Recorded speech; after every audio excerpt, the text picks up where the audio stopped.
এখন 16 সেটের 3 দাগের প্রশ্নগুলোর সমাধান নিয়ে আলোচনা করছি।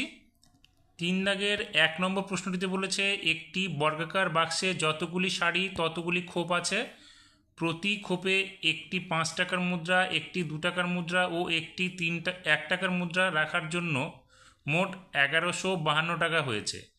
বাক্সের প্রতি সারিতে কতগুলো খোপ আছে? তাহলে আমরা কি করব, এখানে লিখব যে প্রতি খোপে টাকা রাখা হয়েছে 5 টাকার মুদ্রা, 2 টাকার মুদ্রা আর 1 টাকা, তার মানে 5 যোগ 2 হচ্ছে 7 আর 1 যোগ 8, তার মানে হচ্ছে 8 টাকা করে প্রতি খোপে রাখা হয়েছে।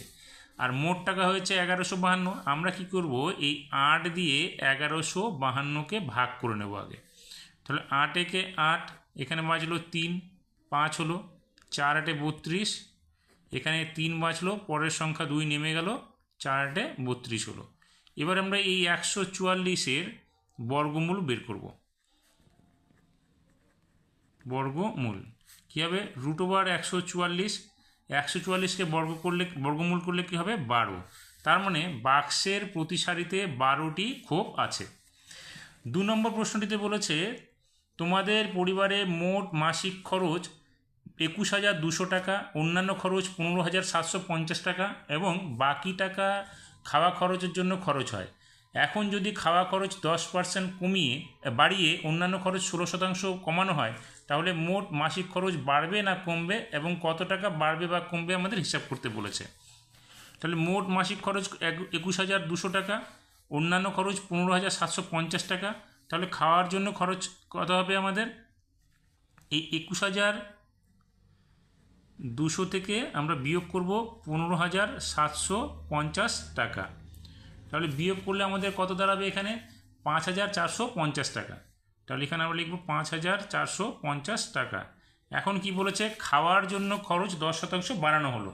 তাহলে খাওয়ার খরচ যে আমাদের হলো এখানে 5,450 টাকা, তাকে 10% আমাদের বাড়িয়ে দিতে হবে। 5,450 গুণ 10% বাড়ালে 110/100 টাকা। এখানে দুটো শূন্য, এখানে একটা শূন্য, একটা শূন্য কেটে গেল। তাহলে 545-এর সঙ্গে 11 গুণ করলে আমাদের সংখ্যাটা দাঁড়াবে 5,995 টাকা। এ আবার কি বলেছে? অন্যান্য খরচ আমাদের কত হচ্ছিল? 15,750 টাকা। তাহলে অন্যান্য খরচ আমাদের 16% কমানো হয়েছে। তাহলে এখানে আমরা লিখব 15,750 গুণ 16% কমানো মানে হচ্ছে 84/100, অর্থাৎ 100 থেকে 16 বিয়োগ করলে আমরা 84 পাবো। এখন আমরা কি করব, এখানে একটা শূন্য, এখানে একটা শূন্য কেটে গেল, এখানে 5 দিয়ে কাটলে এটা, এখানে 2 দিয়ে কাটছি, এটা 5 হচ্ছে, এটা 2 দিয়ে কাটলে এখানে হবে 42। এবার এটাকে 5 দিয়ে কাটো, 3 5 15, 5 1 5, 5 5 25, অর্থাৎ 315। এই 315-এর সঙ্গে আমরা 42কে গুণ করলে সংখ্যাটা পাবো আমরা হচ্ছে 13,230 টাকা। তাহলে এখন খরচ কত হবে? এখন খাওয়া খরচ হচ্ছে 5,995, অন্যান্য খরচ হচ্ছে 13,230 টাকা। তাহলে এখন মোট মাসিক খরচ কত হবে? 5,995 যোগ 13,230 টাকা। এই সংখ্যা দুটো যোগ করলে আমাদের দাঁড়াবে কত? 19,225 টাকা। তাহলে আগে খরচ হতো কত আমাদের? আগে খরচ হতো আমাদের হচ্ছে 21,200 টাকা, আর এখন হচ্ছে 19,225 টাকা। তাহলে কমে গেল খরচটা। আমরা লিখব মোট মাসিক খরচ কমবে সমান চিহ্ন 21,200 বিয়োগ 19,225 টাকা। তাহলে কমবে কত আমাদের? এটা বিয়োগ করলে হবে 1,975 টাকা। এবার যে 3 নম্বর প্রশ্নটা আছে সেটা সেট 15-তে আলোচনা করা হয়েছে। 4 নম্বর প্রশ্নটাতে বলেছে মিঠুন 11 ঘন্টা 36 মিনিট 18 সেকেন্ডে একই রকমের 9টি মাটির মূর্তি তৈরি করতে পারে। মিঠুনের প্রতিটি মাটির মূর্তি তৈরি করতে কত সময় লাগবে আমাদের হিসাব করে বের করতে হবে। অর্থাৎ 9 দিয়ে আমরা কি করব? 11 ঘন্টা 36 মিনিট 18 সেকেন্ডকে ভাগ করব। 9 দিয়ে ভাগ করলে কী হবে? 9 একে 9 হলো, এখানে 2 ঘন্টা বাজবে। তাহলে 2 ঘন্টাকে আমরা কি করব? মিনিটে নিয়ে যাব। তাহলে 60 দিয়ে গুণ করতে হবে, অর্থাৎ 120 হলো। 120-এর সঙ্গে আমরা কি করব? এখানে 36কে যোগ করে দেবো। তাহলে 36 যোগ করলে এখানে 6 হলো, এখানে হলো 15। এটা কি হলো? আমাদের ঘন্টা হলো। এখন আমরা এটাকে ভাগ করব। 9 একে 9 হলো, এখানে বাজবে কত? 6, এখানে 6 হলো। আমরা দিব 7 বার, 7 নং 63 হলো। 63 থেকে এখানে 3 বাজবে, এই 3কে আমরা মিনিটকে আমরা সেকেন্ডে নিয়ে গেলে এখানে 60 দিয়ে গুণ করব, তাহলে কত হচ্ছে 180। এই 180-র সঙ্গে আমরা আবার এখানে 18 যোগ করে দেবো, সংখ্যাটা দাঁড়াবে এখানে 8, এখানে হবে 9, এখানে হবে 1। এবার এই সংখ্যাটা কত হলো 198। এই 17টা কী হলো আমাদের এখানে মিনিট হয়ে গেল।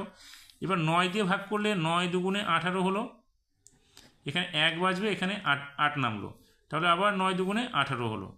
তার মানে এখানে কি হলো সেকেন্ড হয়ে গেল, অর্থাৎ একটি মূর্তি তৈরি করতে 1 ঘন্টা 17 মিনিট 22 সেকেন্ড করে সময় লাগলো।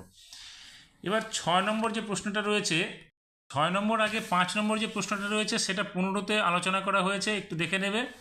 6 নম্বর প্রশ্নটিতে বলছে একটি আয়তাকার ফুটবল মাঠের দৈর্ঘ্য প্রস্থের 1.5 গুণ, মাঠটির পরিসীমা 400 মিটার হলে মাঠটির ক্ষেত্রফল কত? তাহলে এখানে আমাদের ধরে নিতে হবে যে আয়তাকার ফুটবল মাঠের দৈর্ঘ্য প্রস্থের 1.5 গুণ, তাহলে আমরা প্রস্থটাকেই ধরে নিব হচ্ছে এখানে এক্স মিটার, তাহলে দৈর্ঘ্য কত হবে এক্স ইন্টু 1.5 গুণ, অর্থাৎ 1/2 মিটার। আমরা গুণ করলে কি পাবো এখানে দেখো এক্স ইন্টু 2 একে 2 আর কি 3/2 মিটার, তার মানে এটা কত হচ্ছে আমাদের 3x/2 মিটার হচ্ছে। এখন আমাদের প্রশ্নের বইয়ের মধ্যে দেওয়া আছে মাঠটির পরিসীমা 400 মিটার, তাহলে এখন আমরা যে ধরলাম এখানে প্রস্থ এক্স আর দৈর্ঘ্য হচ্ছে এটা 3x/2, তাহলে পরিসীমা কত হবে 2 গুণ দৈর্ঘ্য, অর্থাৎ এখানে হচ্ছে 3x/2 প্লাস প্রস্থ কত আমাদের এক্স, এটা মিটার হয়ে গেল। এখানে যোগ করলে কত হবে 2 গুণ, এটা লসাগু করো, লসাগু করলে নিচে 2 হবে, এখানে 3x প্লাস 2x মিটার, তার মানে এখানে কত হচ্ছে 2 গুণ, এখানে দেখো 2 কিন্তু কেটে যাবে, তাহলে আমরা এটা সরিয়ে দিচ্ছি, 3 আর 2 মানে হচ্ছে 5x মিটার। এটা হলো আমাদের কি আমাদের ধরার পরে, কিন্তু বইয়ে দেওয়া আছে 400 মিটার, তাহলে আমরা এই 5xকে 400 মিটারের সঙ্গে তুলনা করতে পারি, তাহলে সুতরাং 5x সমান চিহ্ন 400, এখান থেকে আমরা x এর মান কত পাবো 400/5, তার মানে 5 দিয়ে কাটলে এটা কত হচ্ছে 80, তাহলে x এর মানটা কত হচ্ছে 80। তো x কাকে ধরেছি আমরা দৈর্ঘ্যকে ধরেছি, আর প্রস্থ, তাহলে এখানে আমরা লিখবো অতএব প্রস্থ সমান চিহ্ন 80 মিটার, এবং দৈর্ঘ্য কত হবে, দৈর্ঘ্য হবে কি 80 গুণ, এখানে দেখো আমাদের কি আছে দৈর্ঘ্য হচ্ছে 3x/2, তাহলে এখানে 3/2, 2 দিয়ে কাটলে এটা 40 হলো, 3 4 120, অর্থাৎ 3 দিয়ে 40কে গুণ করলে 120 মিটার হচ্ছে আমাদের কি দৈর্ঘ্য। আমাদের প্রশ্ন কী চাইছে ক্ষেত্রফল, তাহলে এখানে লিখবো আমরা ক্ষেত্রফল সমান চিহ্ন দৈর্ঘ্য গুণ প্রস্থ, অর্থাৎ 120 গুণ 40 বর্গ মিটার, 4 দিয়ে গুণ করো 4 বরং 48, আর এখানে একটা শূন্য, এখানে একটা শূন্য, দুটো শূন্য, এত হলো বর্গ মিটার। এবার 7 নম্বরে বলেছে দুটি দামের বাড়ির অনুপাত হচ্ছে 4:3, দ্বিতীয়টি বাড়ির দাম দেওয়া আছে 4,20,000, আর প্রথম বাড়ির দাম আমাদের বের করতে হবে, তাহলে প্রথম বাড়ির দাম কত হবে 4,20,000 ইন্টু আমাদের প্রথম বাড়ির দাম অনুপাত কত 4, তাহলে উপরে লিখবো আমরা 4, নিচে লিখবো দ্বিতীয় বাড়ির দাম যেহেতু দেওয়া আছে, তাহলে দ্বিতীয় বাড়ির দাম অনুপাত 3 দিয়ে এটা কাটলে কত হবে 3 14 42, আর 1 2 3 4টে শূন্য, 1 2 3 4টে শূন্য, এবার গুণ করলে কত 4 14 56, আরও 4টে শূন্য, 1 2 3 4, এটা হচ্ছে আমাদের কি প্রথম বাড়ির দাম। প্রশ্নে বলেছে প্রথম বাড়ির দাম যদি 20,000 টাকা বেশি হতো তাহলে কত হবে, তাহলে এখানে কি হবে আমরা কি করব প্রথম বাড়ির দাম যেটা ছিল 5,60,000 যোগ আরও আমরা 20,000 এখানে যোগ করে দেব, তাহলে কত হচ্ছে এখানে 5,80,000 হচ্ছে আমাদের প্রথম বাড়ির দাম, আর এখানে কত ছিল 4,20,000, আর প্রথম বাড়ির দাম দ্বিতীয় বাড়ির দাম 4,20,000, এখানে প্রথম বাড়ির দাম হচ্ছে 5,80,000, তাহলে বাড়ি দুটির মধ্যে পার্থক্য কত হলো 5,80,000 বিয়োগ 4,20,000 টাকা, বিয়োগ করলে কত আসবে দেখো এখানে আসবে 6, এখানে আসবে হচ্ছে 1,60,000 টাকা হচ্ছে আমাদের দুটি বাড়ির দামের মধ্যে পার্থক্য। এবার আমাদের যে 8 নম্বর প্রশ্নটা বলেছে, সেখানে বলেছে অনিলবাবু তার মাসিক আয়ের 12.1/2% বাড়ি ভাড়া দেন, বাড়ি ভাড়া দেওয়ার পর তার মাসিক আয় 45,500 টাকা হলে তার মাসিক আয় কত এবং তিনি কত টাকা বাড়ি ভাড়া দেন, তাহলে বাড়ি ভাড়া দেন কত মাসিক আয়ের 12.1/2% মানে হচ্ছে 12 দুগুণে 24, আর একে 25/2%, আর বাড়ি ভাড়া দেওয়ার পর মাসিক আয় কত আছে তার 45,500 টাকা, তাহলে এখানে বাড়ি ভাড়া দেন কত, 25/2%। তাহলে এখানে আমাদের দেখতে হবে অন্যান্য খরচ, অর্থাৎ বাড়ি ভাড়া দেওয়ার পরে যে খরচটা সেটা কত। তাহলে এখানে লিখতে হবে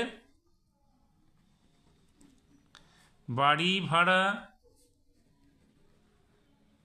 দেওয়ার পর মাসিক আয় সমান সমান কী হবে, 100 বিয়োগ 25/2%। তাহলে এটা কত হবে, দেখো এখানে হবে কত, 200 বিয়োগ, তাহলে এখানে কত হচ্ছে 200, এটা যদি আমরা লসাগু করি তাহলে এখানে 200 হচ্ছে লসাগু, আর এখানে কত হচ্ছে 2 হবে লসাগু, এখানে 2 100 200, আর এখানে হবে 25, তার মানে হচ্ছে কত 175/2%। তাহলে এই যে 175/2% এটাই হবে আমাদের এটার সঙ্গে সমান। তাহলে আমরা এখানে লিখব 175/2% সমান চিহ্ন কত, 45,500। তাহলে এখান থেকে আমাদের কি 1% কত হবে, 1% হচ্ছে 45,500। এটা আমাদের কী হবে, এখানে ভাগ চলে যাবে, 175/2 আমাদের বের করতে হবে 100%। তাহলে এখানে 45,500, এটা গুণ হয়ে 2 উপরে চলে গেল, নিচে আসলো 175, আর এখানে হয়ে গেল 100। তাহলে 25 দিয়ে কাটলে এটা হচ্ছে কত, এখানে হচ্ছে 4 3 7 25-এ 100, এখানে 7 25-এ 175, আর এখানে 4 25-এ আমাদের হচ্ছে 100। এবার এই 7 দিয়ে যখন আমরা এটাকে কাটবো তখন এখানে কত হচ্ছে, 6 7 42, এখানে থাকবে কত আমাদের 3, 35 হলো, 5 7 35, আর দুটো শূন্য, তার মানে গুণ করলে কত হচ্ছে, এখন 4-এর দুটো শূন্য, এখানে 4 5 20 শূন্য, হাতে থাকলো 2, 4 6 24, 25 26, অর্থাৎ 26,000 টাকা হচ্ছে তার মাসিক আয়। তার সঙ্গে আরেকটা 2 আছে এখানে, তাহলে গুণ 2, তার মানে কত হচ্ছে 26 দুগুণে 52,000। তাহলে এই টাকাটা হচ্ছে তার কি, প্রতি মাসের আয়। তাহলে এটা হবে আমাদের উত্তর লিখতে হবে প্রতি মাসের আয় কত, 52,000 টাকা তার প্রতি মাসের আয়। এবং তিনি বাড়ি ভাড়া দেন কত, এই বাড়ি ভাড়া দেন হচ্ছে আমাদের কি, এই 52,200 টাকার, 52,000 টাকার মধ্যে কত, 25/200%। তার মানে এখানে বাড়ি ভাড়া দিচ্ছেন কত, বাড়ি ভাড়া দেন সমান চিহ্ন কী হবে, এই 52,000 ইন্টু 25/2 শতাংশ আছে। তাহলে এখানে আমরা কি করব, আবার 100 গুণ করে দেবো, এটা হয়ে যাবে টাকা। দুটো শূন্য, এখানে দুটো শূন্য কেটে যাবে, 2 দিয়ে কাটলে এটা কত হবে 26, আর একটা শূন্য, এই 26 আর দুটো শূন্য 25 দিয়ে গুণ করো, এখন গুণ করলে কত হবে, শূন্য একটা আসবে, 6 25 150 শূন্য, হাতে থাকলো 15, 25 একে 25 দুগুণে 50, আর হচ্ছে 15, এখানে হলো 65, অর্থাৎ 6,500 টাকা তিনি বাড়ি ভাড়া দেন।